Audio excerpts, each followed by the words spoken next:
다윗이 밧세바를 범하고 우리아를 죽이는 데까지 아주 악질적인 범죄를 했습니다. 오늘 본문에서 다윗은 회개합니다. 하나님께서 다윗의 회개를 통해 다윗의 죄를 용서하시죠. 그러나 하나님께서는 다윗을 징계하십니다. 그 징계의 내용이 아주 읽는 독자로 하여금 이게 얼마나 두려운 것인지 다시 한번 생각을 하게 합니다. 하나님께서 다윗에게 내리신 징계, 그러니까 앞으로 내리실 징계, 그리고 오늘 본문에 기록된 징계의 내용은 은혜의 영역에 속했다는 것을 우리가 기억할 필요가 있습니다.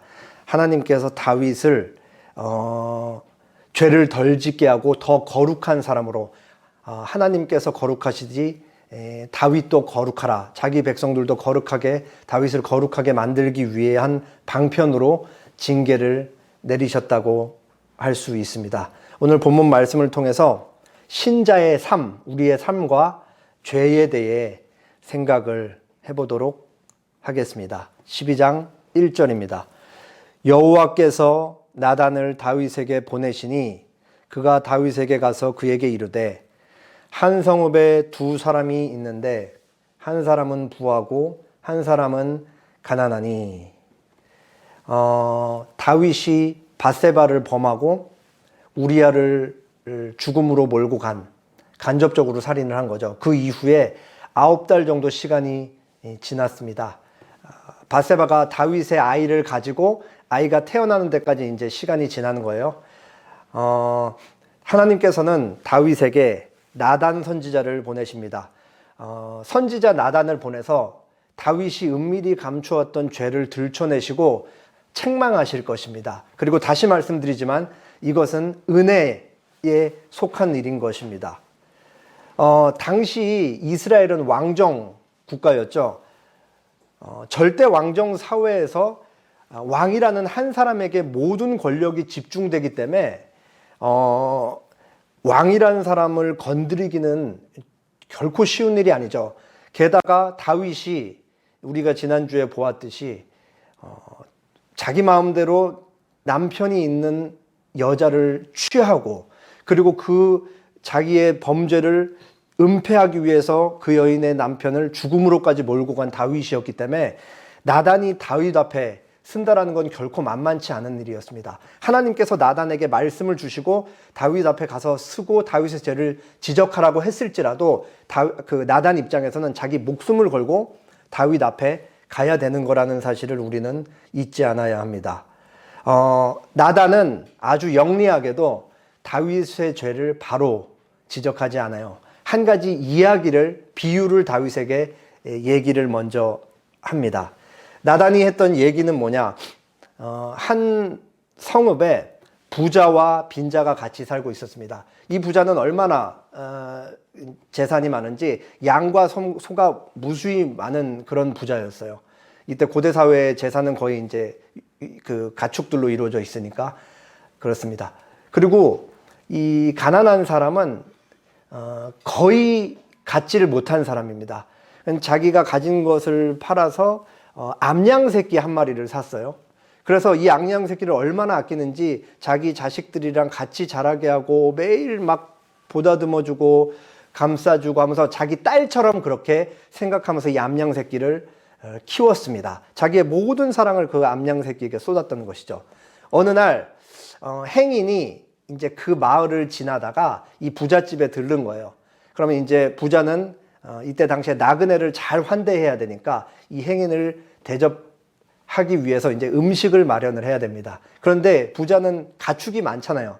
자기 걸 잡아서 행인을 대접해야 되는데 부자는 자기의 가축을 잡지 않고 가난한 자가 가지고 있었던 그 애지중지하면서 자기 딸처럼 키우고 있는 암양 새끼를 빼앗아서 요리를 만들어서 행인을 대접합니다. 이게 이제 나단의 비유고 이야기예요. 다윗이 전혀 모릅니다. 자기 얘기하는 줄. 이 얘기를 듣고 막 화를 내요. 그놈 죽어야 될 놈이라고, 나쁜 놈이라고 막 이렇게 막 성을 냅니다. 그러니까 그만큼 그 사람의 행위가 나쁘다라는 걸 다윗이 막 표출한 거예요. 그러면서 다윗은 율법, 하나님의 법에 따라서 그 사람은 자기가 빼앗은 거에 4배를 갚아야 됩니다 라고 그렇게 얘기를 해요. 그러니까 다윗이 율법을 잘 알고 있었다라는 의미예요. 흥미로운 사실은 다윗은 이 얘기가 자기를 하는지도 모르는 사이에 자기 스스로를 정죄하는 거예요. 그거는 죽을 만큼 악한 죄이고, 그리고 율법에 따라 4배를 갚아야 하는 죄이다 라고 그렇게 얘기를 하고 있는 것이죠. 여기서 이제 나단이 지체하지 않고 바로 다윗의 폐부를 찌릅니다. 바로 그 이야기에 나온 부자가 당신입니다. 다윗이 진짜 엄청 당황했을 거예요. 그러면서 이제 나단이 쭉 하나님의 말씀을 전달을 해요. 하나님께서 다윗에게 지금까지 모든 것을 다 허락하셨다. 일개 목동, 양이나 돌보는 이스라엘에서 가장 천한 일을 하고 있었던 그 다윗이 하나님께서 기름을 부으시고 다윗을 이스라엘의 왕으로 세우셨다. 하나님께서 초대왕이었던 사울에게 주셨던 모든 것을 다윗에게 다 주셨다. 사울이 다윗을 오해해서 죽이기 위해 쫓아다닐 때 하나님께서 다윗을 늘 보호하셨다. 결국 하나님께서 다윗에게 허락하신 남유다와 북이스라엘 통일 이스라엘 왕국 전체가 다윗의 것이 되었다. 심지어 내가 너에게 줬던 것 중에 모자란 것이 하나라도 있으면 난 너에게 더 줄 마음까지 있었다 라고까지 하나님께서 다윗에게 난 너에게 부족한 것 하나도 없이 다 줬다 라고 그렇게 말씀을 하십니다. 하나님은 다윗에게 모든 것을 허락하셨지만 다윗은 하나님께 그 언약 관계에서 신의를 지키지 못하고 하나님의 말씀을 어겼습니다. 넘어서는 안 되는 선을 넘었던 것이죠. 모든 것을 허락받았음에도 여전히 하나님께서 하지 말라는 그랬던 선을 넘고 하나님의 법을 어겼던 것입니다. 하나님은 다윗의 죄가 뭔지 구체적으로 들춰내시고 다윗에게 징계를 선언하십니다. 제가 10절까지 읽을 테니까 여러분이 11절 읽어주시기 바랍니다. 그러한데 내가 너에게 모든 것을 다 허락했는데 그러한데 어찌하여 내가 여호와의 말씀을 업신여기고 나보기에 악을 행하였느냐. 내가 칼로 햇사람 우리아를 치되 암몬 자손의 칼로 죽이고 그의 아내를 빼앗아 내 아내로 삼았도다. 이제 내가 나를 업신여기고 햇사람 우리아의 아내를 빼앗아 내 아내로 삼았은즉 칼이 내 집에서 영원토록 떠나지 아니하리라 하셨고 여호와께서 또 이와 같이 이르시기를 보라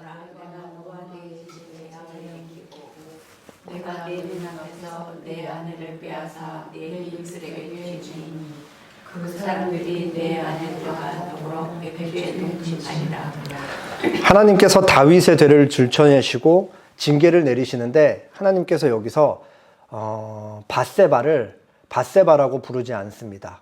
우리아의 아내라고 불러요. 무려 2번에 걸쳐서 그렇게 부릅니다. 하나님께서 왜 그렇게 밧세바를 우리아의 아내라고 부르면서 네가 우리아의 아내를 빼앗았다. 그러니까 다윗의 죄를 하나님께서 직접적으로 계속 말씀을 하시는 거예요. 남편이 있는 여인을 네가 빼앗았다. 그러면서 네가 내 말씀을 어겼다라고까지 얘기를 하시는 것이죠. 그러면서 다윗의 근본적인 죄를 뭐라고 지적하시냐면 말씀에 네가 여호와의 말씀을 업신여겼다라고 그렇게 얘기합니다. 이 업신여기다라는 단어가 뭐 가볍게 여기다 경홀히 여기다 의미가 있는데 이게 되게 중요한 단어예요. 제가 누차 강조했던 단어입니다. 사무엘상부터. 사무엘상 2장 30절에 하나님께서 이런 말씀을 하셨어요. 나를 존중히 여기는 자를 내가 존중히 여기고 나를 멸시하는 자를 내가 경멸하리라. 하나님께서 엘리 제사장의 집안을 심판하시겠다고 말씀하시는 내용이었어요. 엘리의 2 아들들이 그 하나님께 제사 드리는 그 성막이라는 곳에서 봉사하는 제사장들이었는데 그 성막을 얼마나 타락의 장소로 만들었어요. 고기도 그 백성들이 갖고 온 고기도 제멋대로 먹고 거기서 성전에서 봉사하는 여인들도 막 자기들 멋대로 막 겁탈하고 막 그런 일들을 자행했잖아요.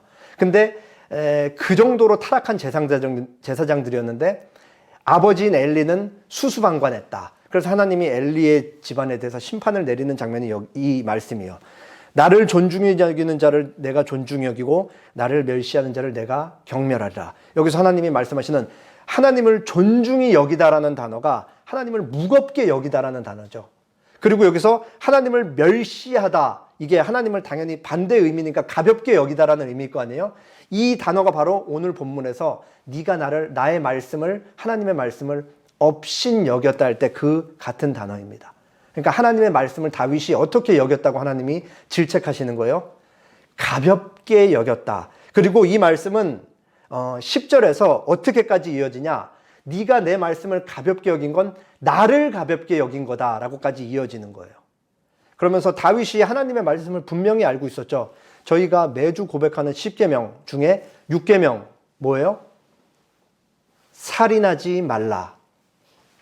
우리야 살인했죠. 그리고 간음하지 말라. 남편이 있는 밧세바를 간음했죠. 하나님의 말씀을 명확하게 알고 있으면서도 이거를 다윗이 정면으로 거슬렀다. 왜 그러냐? 하나님의 말씀을 가볍게 여겼기 때문이다.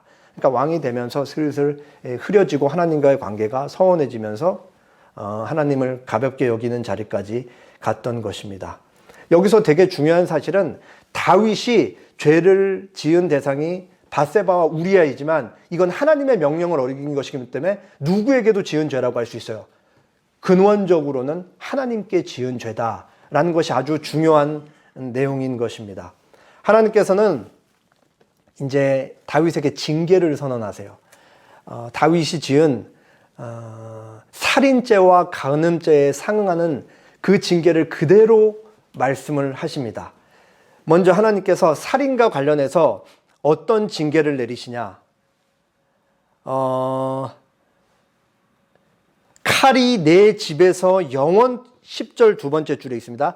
칼이 내 집에서 영원토록 떠나지 않을 것이다 라는 징계를 주십니다. 여기서 영원토록은 말 그대로 영원이라는 의미는 아니고 긴 시간을 뜻해요.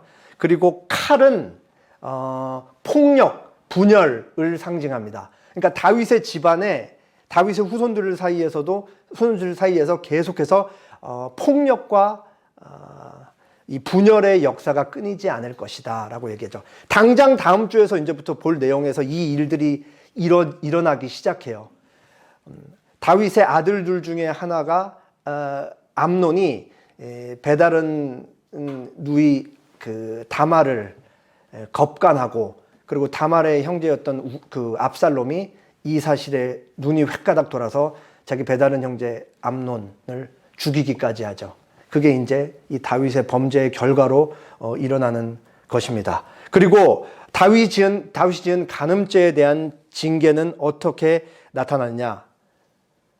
내가 내 눈앞에서 너의 아내를 빼앗아 내 이웃에게 주리니 그 사람들이 내 아내들과 더불어 백주에 동참하리라. 이것도 압살롬한테서 그대로 이루어집니다. 이 아내들과 동침한다는 것은 실제로 다윗과 관련된 어떤 사람이 다윗의 후궁들을 범한다라는 의미인데, 그 근본적인 의미는 뭐냐면은 왕권에 대한 도전이 있을 거라는 거예요. 나중에 다음에 설명할 일이 있을 겁니다. 그래서 이렇게 나와 있죠. 16장 22절에 압살롬이 실제로 다윗의 후궁들을 취하는 장면입니다. 이에 사람들이 압살롬을 위하여 옥상에 장막을 치니 압살롬이 온 이스라엘 무리 눈앞에서 그 아버지의 후궁들과 더불어 동침하니라. 이게 아주 끔찍한 일이에요. 뭐가 끔찍하냐면 이 모든 일들이 다윗의 집안의 폭력이 끊이지 않고 칼의 이 분열이 계속 일어나고 왕권에 대한 도전이 있고, 이런 일들이 뭐 때문에 일어나는 거라고요? 다윗이 우리아의 아내인 밧세바를 취하는 그 죄에 대한 결과로 일어난 것이다. 그러니까 이게 죄가 얼마나 무섭고 집요하고 강력한 힘을 갖고 있고 세대에 걸쳐서 일어나는지 우리를 생각하게 하는 대목입니다. 다윗의 죄가 이제 만천하에 드러났죠. 다윗의 죄를 왕정사회에선 지적할 수 있는 사람이 거의 없다고 봐도 무방합니다. 하나님만이 하실 수 있는 일이에요. 그래서 하나님이 나단을 보내서 다윗의 죄를 들춰내셨던 것입니다. 제가 14절까지 여러분이 15절 읽어주시기 바랍니다. 다윗이 나단에게 이르되 내가 여호와께 죄를 범하였노라 하매 나단이 다윗에게 말하되 여호와께서도 당신의 죄를 사하셨나니 당신이 죽지 아니하려니와 이 일로 말미암아 여호와의 원수가 크게 비방할 거리를 얻게 하였으니 당신이 낳은 아이가 반드시 죽으리이다 하고 나단이 우리의 아내와 다윗에게 낳은 아이를 여호와께서 친히 알는지라. 다윗이 회개를 합니다. 내가 하나님 앞에 범죄하였습니다. 그러니까 나단이 죄의 용서를 선언을 해줘요. 여호와께서도 당신을 용서하셨습니다. 그러면서 다윗이 지은 죄는 하나님의 법에 따라 분명히 죽어야 되는 죄인데 하나님께서 다윗의 죄를 용서하시고 당신이 죽지 않을 것이다 라고 그렇게 나단을 통해 선언하셨습니다. 그리고 나단이 한 가지를 더 말하죠. 이 일로 말미암아 여호와의 원수가 크게 비방할 거리를 얻게 하였으니 당신이 낳은 아이가 반드시 죽을 것입니다. 이제 막 태어난 아이는 다윗의 범죄의 결과로 태어난 아이예요. 만약 하나님께서 이 일을 아무런 처리를 하지 않으시고 그냥 지나가신다면 다윗의 원수들 이방인들, 하나님의 원수들 이방인들이 하나님 불의한 분이다라고 비방할 거리를 얻게 될 것이니까 하나님께서 그 아이를 반드시 치실 것이다 라고 그렇게 얘기합니다. 다윗의 죄의 결과인 거예요. 그러면서 하나님께서 이제 내린 징계, 다윗에게 내린 징계가 세 가지인 것을 알 수 있습니다. 칼의 징계, 분열과 폭력, 두 번째 다윗의 이웃이 다윗의 후궁들과 동침할 것, 그것은 왕권에 대한 도전, 그리고 마지막 이제 막 태어난 아이는 죽을 것이다 라는 것의 세 가지입니다. 여기서 우리가 자연스럽게 질문 하나가 들어요. 어떤 질문이 드냐면 하나님이 다윗을 분명히 용서하신다고 하셨는데 왜 이런 안 좋은 일들을 그렇게 징계로 내리시는가? 용서하셨으면 다 끝난 거 아닌가? 라는 생각이 자연스럽게 들 수밖에 없습니다. 여기서 이제 우리가 되게 중요한 내용을 생각을 해야 돼요. 죄에 대한 용서는 다윗 스스로 자기가 하나님께 지은 죄와 사람들에게 대한 속죄를 할 수가 없어요. 만약에 다윗이 내가 하나님께 너무 큰 죄를 졌다, 그 밧세바와 우리아에게 너무 큰 죄를 졌다 하고 뭐 예를 들어서 내가 내 목숨을 통해 속죄를 하겠다고 죽었어요. 그것은 다윗은 자기 죄를 용서받을 수 있는 근거가 될 수가 없어요. 만약에 그렇다 그래도 그거는 다윗이 자기 죄를 속죄할 수 있는 것이 되지 못하죠. 하나님의 용서는 다윗이 갚을 수 있는 용서가 아니에요. 죄 없는 어떤 분, 예수 그리스도가 대신해서 죽어야만 하나님이 그 용서의 근거를 마련할 수가 있는 것입니다. 그러니까 다윗이 자기 지은 죄에 대한 용서는 오직 예수님을 통해서만 용서를 받을 수 있는 거예요. 하나님께서 예수님을 통해 다윗을 용서한다라고 선언을 하시는 것이죠. 그러면은 다윗에게 주어지는 이 징계들은 왜 일어나는가? 하나님이 다윗에게 가르치셔야 돼요. 뭘 가르치셔야 되나? 다윗이 다시는 이와 같은 죄를 범하지 않도록 하나님께서 죄를 얼마나 미워하시고 끔찍하게 혐오하시는지를 가르쳐야 되는 것입니다. 그래서 이런 일련의 세 가지 일들을 하나님께서 다윗에게 일어나게 하시는 것이죠. 죄의 유혹은 너무나 강력하죠. 왜 그러냐면 죄의 시작이 끌림에서 일어나기 때문에 그래요. 우리가 모든 사람이 좋아하는 거, 돈, 명예, 사람들로부터의 칭송, 권력, 많은 것들이 있잖아요. 이 자체는 죄가 아니죠. 근데 이것 자체를 모든 사람이 좋아하는 이유가 뭐예요? 이것을 가졌을 때 이게 나에게 뭔가 긍정적인 것을 제공해 주기 때문에 그렇죠. 돈을 가지면 내가 원하는 것을 갖게 해준다던가 내가 이루고 싶은 걸 이루게 해준다던가 그렇기 때문에 돈, 권력 이런 게 다 연결되어 있는 건데 여기서 기본적으로 이거에 대한 출발이 끌림이라 이거예요. 끌림. 그 끌림, 이거를 취했을 때 너무 달콤하기 때문에 끌림이 있다라는 것이죠. 그렇기 때문에 죄에 대한 유혹을 우리가 쉽게 뿌리치지 못하고 이 자체는 죄가 아니지만 이게 너무 강력한 힘을 가졌기 때문에 이거를 취하는 과정에서 다윗과 똑같이 하나님이 금한 법을 어길 수가 있기 때문에 이 죄의 유혹이 무섭고 이게 죄의 결과가 일어났을 때 우리에게 치명적인 해를 가하게 되는 것입니다. 그 불나방이랑 똑같아요. 불나방이 밝은 곳에 우리 요즘 그 여름에 보면은 막 이렇게 번쩍번쩍거리는 형광등 있는 안에 그 전기 지직거리는 데 있잖아요. 밝은 데를 걔네는 그냥 가는 거예요, 그냥. 근데 거기에 몸이 닿는 순간 어떻게 돼요? 바로 즉사하는 거예요. 인간의 본성이 죄의 유혹을 향해 가는 모습과 똑같은 것이죠. 죄가 한번 인간에게 탁 죄를 유혹하기 시작하고 인간이 그게 집착하기 시작하면 전속력을 향해 뛰어가는 거예요. 그러면 그 끝은 어디예요? 결국은 사망이라고요. 그러니까 하나님이 다윗의 삶 속에 나단을 통해 개입을 하시는 거예요. 그러니까 이게 은혜일 수밖에 없는 것입니다. 그래서 하나님이 다윗을 더 거룩하게 살기 위해 이 죄를 얼마나 끔찍하게 여기시고 다시는 그와 같은 죄를 짓지 않게 하도록 이 어마무시한 이 징계를 허락하시는 것이죠. 그리고 이 하나님께서 다윗에게 내리시는 징계는 아버지로서의 사랑의 발로입니다. 히브리서에 아주 자세히 나와 있어요. 히브리서 12장 6절. 주께서 그 사랑하시는 자를 징계하시고 그가 받아들이시는 아들마다 채찍질 하신다. 8절. 징계는 다 받는 것이거늘 너희에게 없으면 사생자요 친아들이 아니다. 11절. 무릇 징계가 당시에는 즐거워 보이지 않고 슬퍼 보이나 후에 그로 말미암아 연단받은 자들은 의와 평강의 열매를 맺는다. 하나님께서 자기 자녀에게 징계가 없으면 친아들이 아니니까 친자식이 아니니까 자녀에게 징계를 주신다. 그건 아버지로서 마땅히 주시는 것이다. 자녀가 잘못된 길을 갈 때 마냥 옳다 너 잘한다 너 잘한다 오냐 할 부모가 어디 있겠습니까? 하물며 우리의 모든 것을 아시는 하나님께서 우리가 죽음을 향하여 전속력으로 달려가는데 사랑의 대상이 그렇게 잘못된 길을 가고 있을 때 하나님이 개입을 안 하실 수가 있을까요? 당연히 그러실 수 없죠. 그렇게 하나님께서는 다윗의 삶에 개입하시고 우리의 삶에 아버지로서 징계를 통해 우리를 찾아오시는 것입니다. 그리고 그 징계가 결국 우리에게 무엇을 만들어내는가? 의와 평강의 열매를 만들어낸다라고 그렇게 히브리서 기자는 얘기를 하고 있는 것입니다. 그 징계가 당할 때는 너무 슬퍼 보이고 고통스럽고 힘든 일이지만 결국은 하나님께서 주신 것이기 때문에 좋은 것을 만들어낸다. 선을 산출해낸다라는 것을 우리가 알 수가 있죠.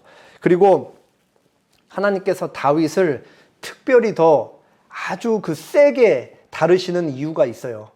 그게 왜 그러냐면 다윗의 위치 때문에 그렇습니다. 다윗은 지금 어떤 위치에 있어요? 이스라엘의 왕. 이스라엘의 왕은 일반 세속 국가의 왕과는 다릅니다. 하나님의 나라로서 당시의 교회와 마찬가지인 거예요. 그러면은 거기에 수장인 이스라엘의 왕 다윗은 하나님의 사랑과 하나님의 정의로 나라를 다스려야 돼요. 사랑과 정의가 구현되는 왕을 통해 구현되어야 되는 거예요. 그 사회에. 그런데 다윗이 하나님의 사랑과 정의를 통해 나라를 다스리라고 권력을 줬는데 다윗이 그 권력을 사용해서 뭐를 했던 거예요? 밧세바를 범하고 나 왕이니까 뭐 다 할 수 있지. 그리고 우리아를 죽음으로까지 몰고 갔던 것입니다. 이거를 누가 다 보고 있는 거예요? 백성들이 다 보는 거예요. 하나님이 만약에 이거를 가볍게 다루시면 백성들이 당연히 머릿속에 죄악된 본성 때문에 어떤 생각을 하겠어요? 왕이 저렇게 심각한 범죄를 하고 십계명에 어기는 저촉되는 범죄를 했는데 하나님이 죄에 대해서 전혀 다루질 않으시네? 우리도 똑같이 막 살아도 되겠네? 라는 생각을 하는 게 인간의 죄악된 본성이라 이거입니다. 그러니까 하나님이 결코 다윗의 죄를 가볍게 넘길 수가 없는 것이죠. 그 백성들에게도 하나님이 죄를 얼마나 미워하시는지 가르치셔야 했기 때문입니다. 그래서 하나님께서 말씀하신 대로 이제 막 태어난 아이는 태어나자마자 앓습니다. 그리고 다윗은 하나님 앞에 들어가서 눈물을 흘리고 금식하며 밤을 지새워 기도하기 시작합니다. 왜냐하면 그 아이가 아픈 게 자기 죄의 결과이기 때문에 그래요. 어떻게 해서든 하나님 앞에 회개하면서 하나님을 붙잡았겠죠. 그래서 이제 신하들이 많이 걱정을 합니다. 결국 아이는 태어난 지 7일 만에 죽음을 맞이합니다. 그러니까 이제 신하들이 되게 이제 조심스러워하고 두려워하는 거예요. 다윗이 너무 슬퍼하니까. 그래서 아이의 사망 소식을 다윗에게 가서 알리지 못합니다. 그리고 자기들끼리 수군수군 되는 거예요. 아이가 죽었는데 도대체 우리가 어떻게 하면 좋겠나. 그런데 다윗이 그 얘기를 듣습니다. 그래서 음식을 좀 준비해라 해서 머리에 기름도 바르고 옷도 갈아입고 마치 아무 일도 없었다는 듯이 밥 먹고 이제 다시 일어나서 왕직을 수행합니다. 그러니까 다윗은 어차피 아이가 죽을 걸 알았어요. 나단 선지자가 하나님의 말씀을 전달했기 때문에 그렇죠. 그럼에도 하나님을 붙들었던 것이고 자기의 죄를 깊이 뉘우치면서 기도했던 건데 이제 상황을 다 인정하고 이제 죽은 아이는 돌아올 수 없다. 그렇게 된 거죠. 그러면서 다윗은 이제 정신을 차리고 상황을 인정합니다. 하나님께서 아이를 취하신 것에 대해서 다윗과 밧세바를 위로하기 위해 또 다른 아이를 주세요. 그 아이가 바로 솔로몬입니다. 그리고 하나님께서 다윗과 밧세바를 진짜 위로하시기 위해 그 아이의 이름을 직접 지으세요. 나단에게 전달을 하세요. 그 솔로몬의 또 다른 이름이 여디디아라는 이름을 하나님께서 지으십니다. 그러면서 그 여디디아라는 이름이 뭐냐면 여호와께서 이 아이를 사랑하신다라는 의미입니다. 그래서 이제 하나님께서 다윗과 밧세바에게 태어난 솔로몬의 아이를 사랑하신다라고 그렇게 전달을 해 주십니다. 그리고 본문의 마지막 단락에 기록되어 있는 내용은 드디어 10장에서 이제 시작됐던 암몬과의 전장이 끝나고 다윗의 군대 장관 요압이 암몬의 수도 라빠를 점령하고 다윗은 이제 주변 국가를 다 정리했다라는 내용으로 끝납니다.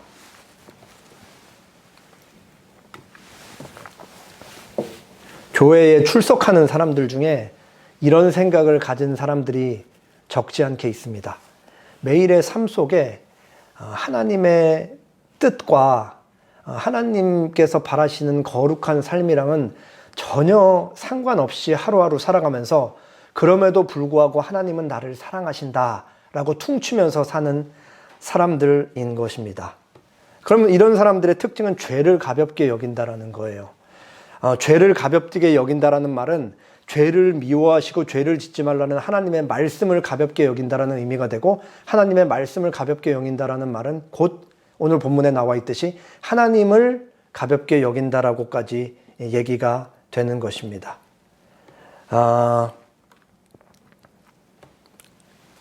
이제 우리나라 영화 감독님 중에 이창동 감독님이라고 아주 훌륭한 감독님이 있습니다. 아마 한 20년 정도 됐을 거예요. 제가 영화를 너무 오래전에 봐서 내용이 세세하게 기억나진 않습니다. 좀 틀린 내용이 있을 수도 있어요. 이제 여기 앞에 있는 전도연 배우가 이 영화에서 맡은 캐릭터는 이신애라는 인물입니다. 33살에 남편이 죽고 경상도 밀양의 자기 고향에 이제 하나밖에 안 남은 자기 아들과 함께 내려가서 살기 시작합니다. 그리고 이제 피아노 전공자였던 것 같아요. 피아노 학원을 개원하고 그렇게 이제 살기 위해서 밀양에서 살아가기 시작합니다. 그리고 이제 이 박도섭이라는 캐릭터 인물이 나와요. 이 박도섭은 이 이신애가 아들을 웅변학원에 보냈는데 그 웅변학원의 원장입니다. 근데 아마 그 극 중에서 이신애가 뭐 땅을 샀나 막 그랬을 거예요. 그러니까 이제 실제로 부자가 아닌데 웅변학원 원장 박도섭이 이신애가 돈을 많다라고 생각을 하고 이 돈을 뜯어내기 위해 아들을 유괴를 해요. 그리고 유괴를 하는 과정에서 그 아이를 죽이게 됩니다. 그리고 나서 이제 이 신애는 너무 이제 그 남편도 죽었고 아이 하나밖에 없는 아들까지 잃었기 때문에 정말 방황을 하면서 살아요.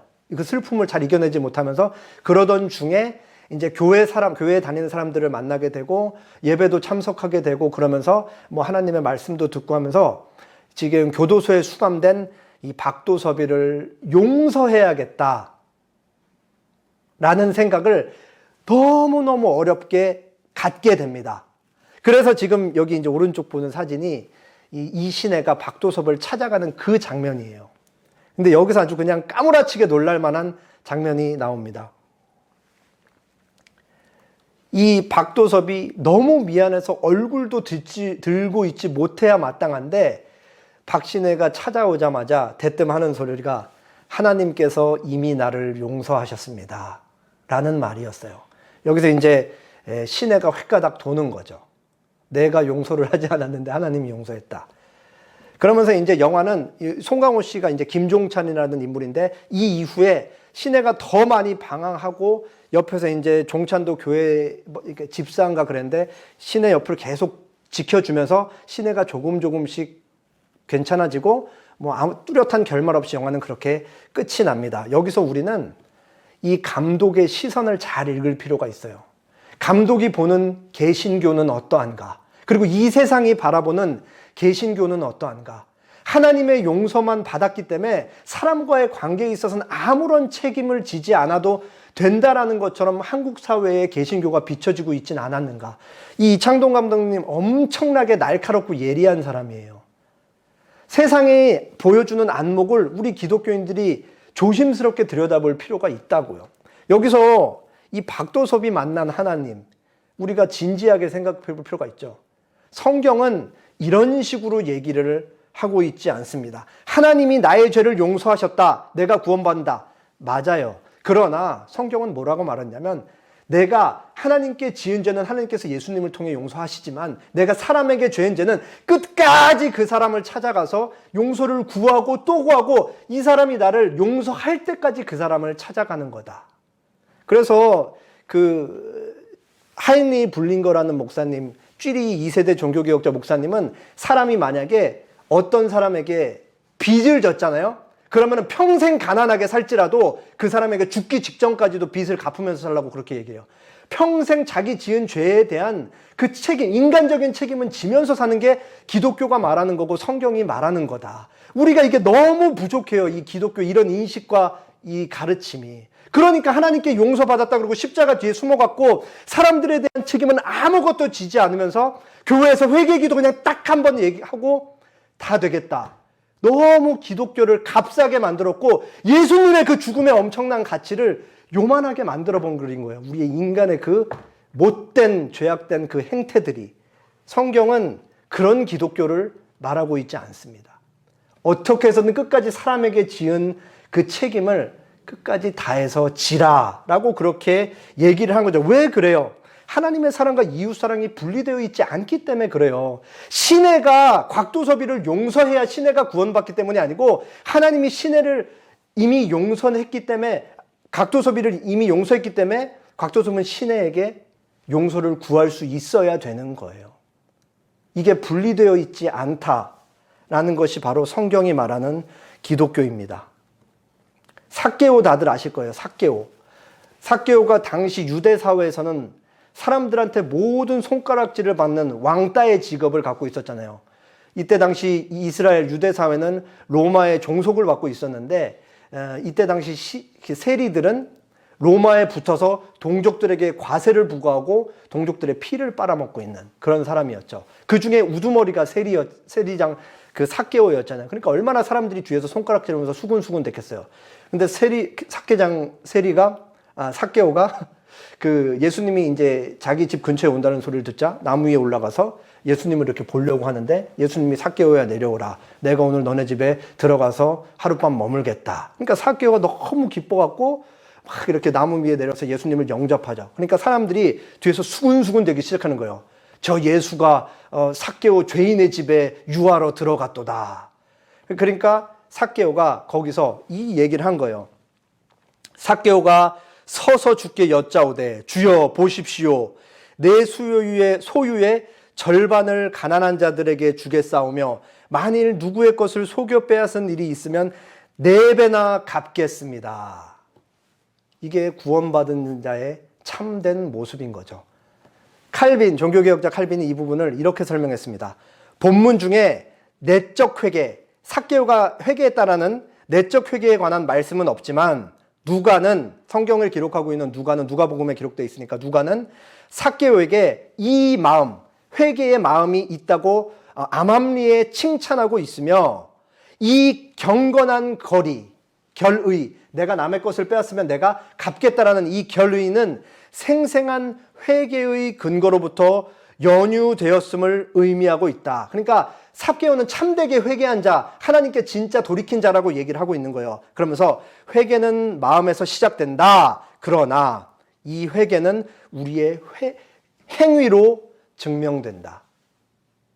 참된 회개를 한 사람은 곽도섭과 같이 행동하지 않는다. 참되게 회개한 자는 자기의 행위를 통해 자기의 회개가 진짜임을 증명한다. 끝까지 이 신에 대한 용서의 책임을 지고 용서를 구해야 된다. 라고 그렇게 연결지어서 이해할 수가 있는 것입니다. 하나님한테만 용서받고 끝이 아니라 이웃에게 끊임없는 죄에 대한 책임부터 사랑에 대한 책임을 끊임없이 지면서 사는 게 성경이 말하는 기독교예요. 나 혼자 좋고, 나 혼자 은혜 받고, 나 혼자 기도하고, 나 혼자 성경책만 읽고, 사회적 책임을 하나도 지지 않고, 그냥 주일날 예배만 드리고, 새벽 기도만 열심히 한다고 다 되면은, 그럼 얼마나 쉽겠어요, 기독교가. 성경은 그런 기독교를 얘기하지 않는다. 라고 그렇게 얘기하는 것입니다. 이런 말이 있죠. 사람이 나이가 들면 이제 자기 얼굴, 인상에 대해 책임을 져야 한다. 우리 눈에 보이지 않는 인간의 내면 세계와 우리 겉으로 드러나는 꼴이 불가분의 관계에 있다라는 말을, 그런 의미를 표현하는 뜻일 것입니다. 사랑의 핵심은 닮아감이에요. 닮아감. 우리가 그렇잖아요. 내가 뭔가를 너무 좋아하면 그 좋아하는 마음의 크기, 사랑의 마음의 크기와 뭐가 비례할 수밖에 없어요. 시간이 비례할 수밖에 없죠. 너무 사랑하면 점점 더 많이 같이 있고 싶은 게 사랑의 핵심인 거예요.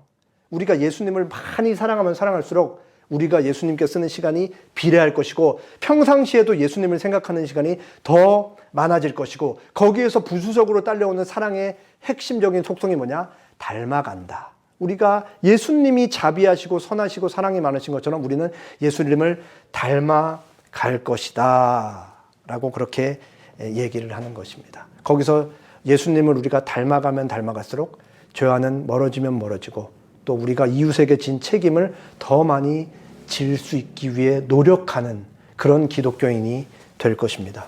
기도하겠습니다.